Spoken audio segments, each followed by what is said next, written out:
Assalamualaikum warahmatullahi wabarakatuh. Baik teman-teman, kembali lagi di channel Sinau bersama saya.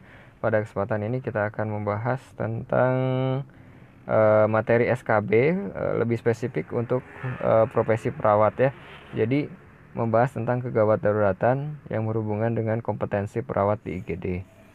Sebelum membahas soal, ya saya mau mengingatkan pada diri saya pribadi dan juga teman-teman sebagai tenaga kesehatan yang sekarang sedang bekerja, itu untuk selalu menjaga kondisi badan, menjaga APD karena situasi sekarang ya masih dengan kondisi wabah COVID-19 ya. Jadi tetap waspada gitu ya, jaga kesehatan selalu dan ingat selalu bahwa ada keluarga yang menunggu kita di rumah gitu ya. Semoga menjadi nilai pahala dan nilai jihad lah kalau bagi orang muslim ya. Oke, lanjut aja, kita langsung ke soal nomor 1 ya. Tuan C 34 tahun masuk UGD dengan penurunan kesadaran. Pada pemeriksaan fisik terlihat keadaan pasien tensinya di 80/60 ya, jelas ini terjadi penurunan tekanan darah ya, hipotensi, nadinya di 60 kali per menit ya, masih normal ya, mulai beradi ya. Ya, masih normal lah ya di 60 kali per menit. Di sini tidak dijelaskan reguler atau kuatnya, berarti anggap kita nadinya masih bagus.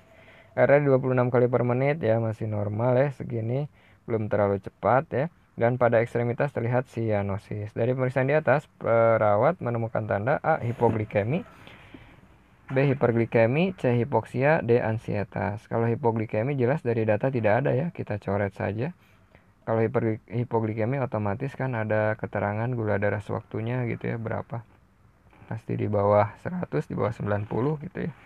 Kemudian hiperglikemi juga tidak ada data, di atas 200 itu tidak ada, GDS-nya tidak ada. Hipoksia jelasnya di sini ada, yaitu tanda sianosis. Hipoksia itu adalah suplai demand oksigen ke seluruh tubuh yang berkurang gitu ya. Bisa karena obstruksi, bisa karena proses patologis di paru gitu ya. Tandanya ya sianosis, kebiruan pada jaringan. Ansietas itu cemas ya, jadi jawabannya adalah yang C. Sebenarnya permasalahannya ada dua. Yang pertama tekanan darah, yang kedua sianosis.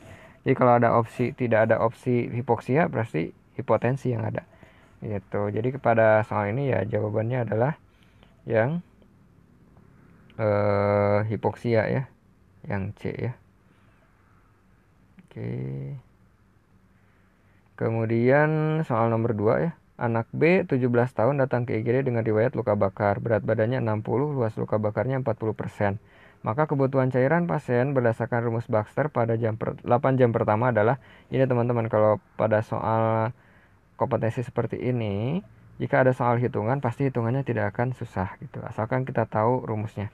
Ini ditanyakan Baxter. Baxter itu adalah formula yang digunakan untuk merehidrasi cairan pada kondisi luka bakar. Kenapa? Karena pada kondisi luka bakar terjadi kerusakan pada jaringan permukaan paling luar dari kulit kita. Itu menyebabkan proses pertahanan tubuh terbuka dan banyak terjadi proses evaporasi atau penguapan, sehingga gampang terjadi dehidrasi. Rumusnya itu adalah Baxter adalah persen luas bakar dikali berat badan dikali 4 mili per 4 mililiter ya untuk RL. Nah, kalau pada pasien ini berarti berat badannya 60 dikali 40 ya, persen luas bakarnya 40. 60 kali 40 itulah 2400 ya, dikali 4 berarti 9600. Itu dalam 24 jam. Dibagi 2, 8 jam pertama itulah setengahnya. Berarti harus cepat masuk dulu setengahnya untuk 8 jam pertama. Berarti 9600 untuk 8 jam pertama dibagi 2 ya. Totalnya adalah 4800. Ini mohon maaf nanti ya B ya jawabannya. Nah, saya tulis ininya C ya, ini salah ya, harusnya B. Jadi jawabannya adalah 4800 gitu. Dan untuk presentasi luas bakar hanya untuk mengingatkan gitu ya, itu ada yang namanya rule of nine. Rule of nine itu adalah aturan bagian tubuh untuk menghitung luas luka bakar. Jadi gampang, kayak misalkan tangan kanan itu 4,5, tangan kiri 4,5, kan total 9. Dada itu depan belakang 18%, itu adalah dari 9% tambah 9%. Paha kiri 9, paha kanan 9, betis kiri 9, betis kanan 9. Kemaluan 1%. Nah, kayak gitu. Nah, itu ya. Oke, soal nomor 3, indikasi pemberian resusitasi cairan adalah A. Shock kardiogenik, B. Shock neurologik, C. Shock hipopolemik, D. Shock sepsis. Jadi resusitasi cairan jelas ya, jawabannya adalah shock hipovolemik. Jadi shock itu adalah penurunan tekanan darah, penyebabnya banyak ya. Penurunan tekanan darah di bawah normal penyebabnya banyak. Yang pertama adalah shock hipovolemik, dikarenakan karena kekurangan volume cairan atau volume darah yang mengisi di intravena. Ini banyak sebab, misalkan karena bleeding, perdarahan atau hemoragik, pada kasus trauma gitu ya, terjadi shock. Atau pada kasus kekurangan cairan, misalkan pada pasien dengan output terlalu banyak atau intake sulit ya. Output banyak misalkan diare atau muntah yang terlalu banyak, atau intake sulit, udah 2 minggu gak makan-makan, itu pasti tekanan darah turun.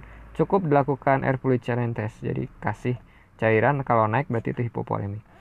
Yang kedua, shock kardiogenik itu disebabkan karena kelainan fungsi jantung ya, baik itu secara impuls listrik dari misalkan iramanya gitu ya, terjadi serangan jantung STEMI and STEMI misalkan, atau terjadi karena fungsi strukturnya, misalkan ejection fraction atau kemampuan jantung untuk memompanya sudah nggak bagus, itu terjadi shock di sana, bisa jadi. Kemudian neurologik ini karena nyeri pada persarapan ya, cedera-cedera pada syaraf yang menyebabkan nyeri yang sangat, itu bisa menyebabkan shock gitu ya. Misalkan cedera pada tulang belakang, itu kan banyak persarapan, itu bisa menyebabkan shock karena neurogenik, saking sakitnya. Kemudian yang terakhir, shock sepsis, ini disebabkan karena proses infeksi yang sangat tinggi gitu ya. Infeksi yang sangat tinggi secara sistematis menyerang kemana-mana, sehingga terjadilah penurunan tekanan darah. Oke, jadi kalau pada jawaban ini adalah jawaban yang C ya, shock hipovolemik. Yes, nomor 4. Tuan A 60 tahun datang ke IGD dengan keluhan sesak napas yang hebat, sesak napas hebat ya, disertai keringat dingin ya.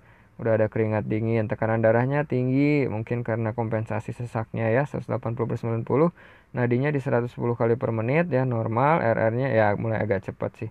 RR-nya 40 ya, tinggi sekali ya, normalnya kan di 18, 20, 21 ya, 2 sampai 25 lah masih normal ya.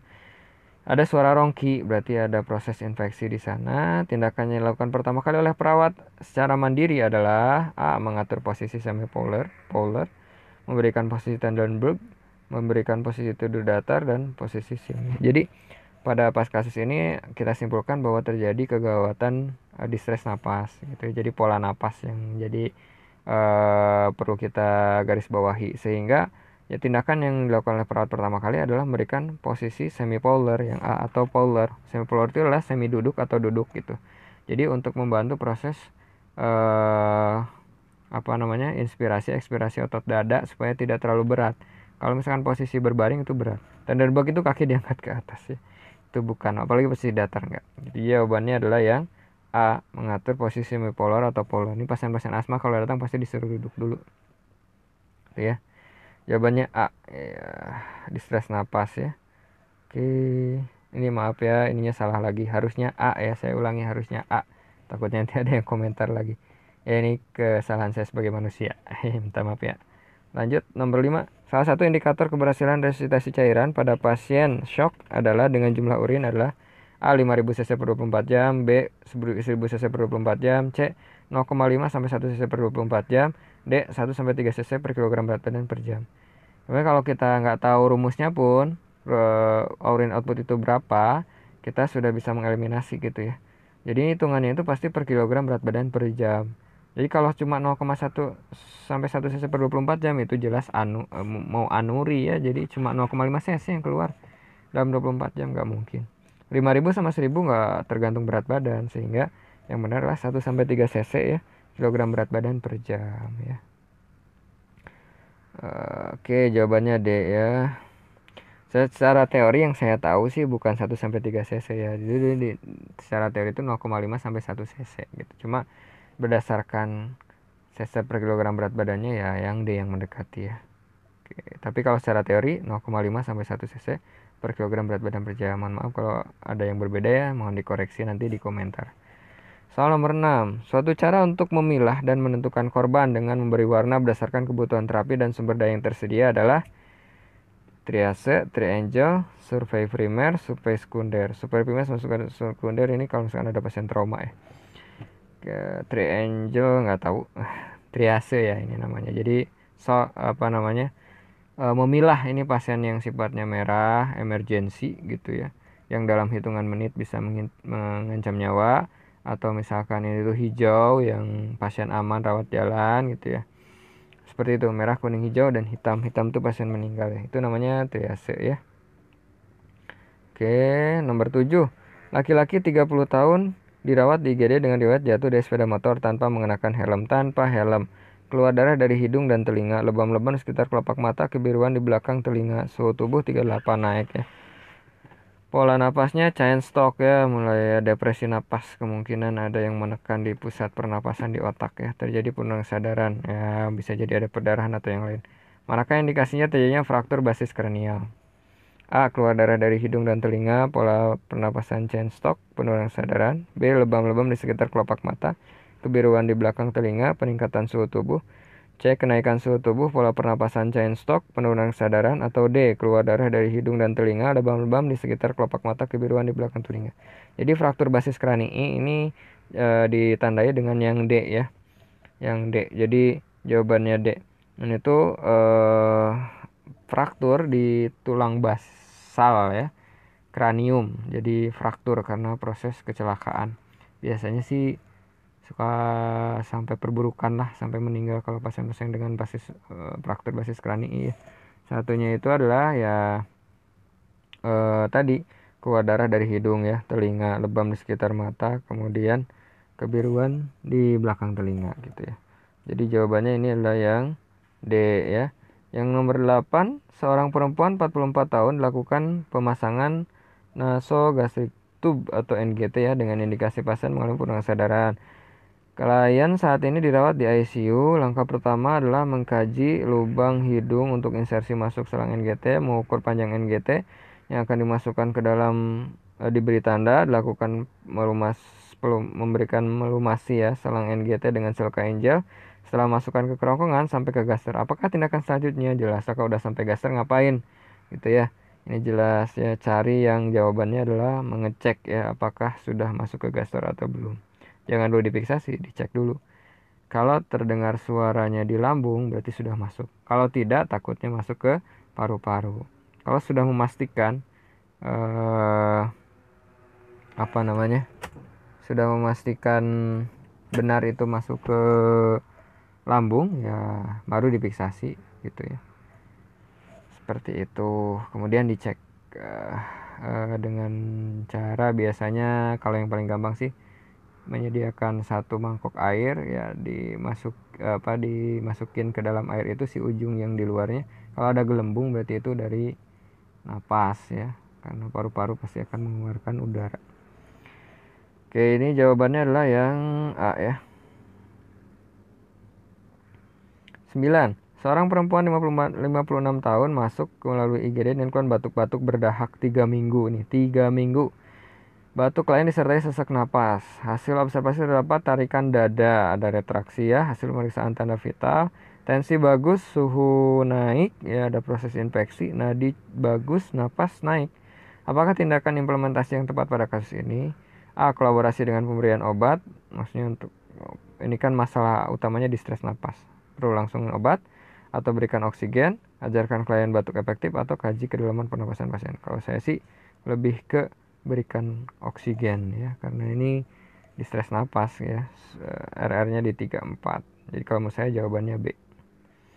Yang terakhir, Nyonya A 37 tahun datang ke IGD dengan penurunan kesadaran ya, riwayat terjebak dalam ruang tertutup, sputum bercampur arang ya, terdapat luka bakar di sekitar hidung, bibir, mulut, napas 26 kali. Dari kasus di atas dicurigainya mengalami ya sumbatan jalan napas, cedera inhalasi, luka bakar kimia, luka bakar listrik. Jelaslah ini pasien dengan kondisi ditemukannya adanya bekas sumbu di hidung atau mulut itu lebih mengarah pada luka bakar atau cedera inhalasi ya, saluran napas gitu ya, luka bakar ini yang mana ya, sumbatan jalan napas apa cedera inhalasi ya, sebentar. Sumbatan jalan napas sih bisa, takutnya lidahnya jatuh ya, cedera inhalasi sebenarnya. Saya lebih ke cedera inhalasi, jadi luka bakar yang bisa menyebabkan terganggunya proses inhalasi gitu. Ini harus diwaspadai kalau misalkan ada celebu atau abu atau mehong kalau orang Sunda bilangnya di daerah hidung atau mulut, maka harus dilihat RW-nya bagus atau enggak, atau ada sumbatan atau enggak gitu ya. Ya sementara itu ini mohon maaf ya kalau ada yang salah, silahkan bisa komen ya di komentar untuk perbaikan dan sharing lah ilmu gitu ya. Itu aja, semoga bermanfaat, tetap semangat, semoga menjadi ibadah, semoga bermanfaat sampai lulus gitu ya bagi yang akan tes. Terima kasih. Assalamualaikum warahmatullahi wabarakatuh.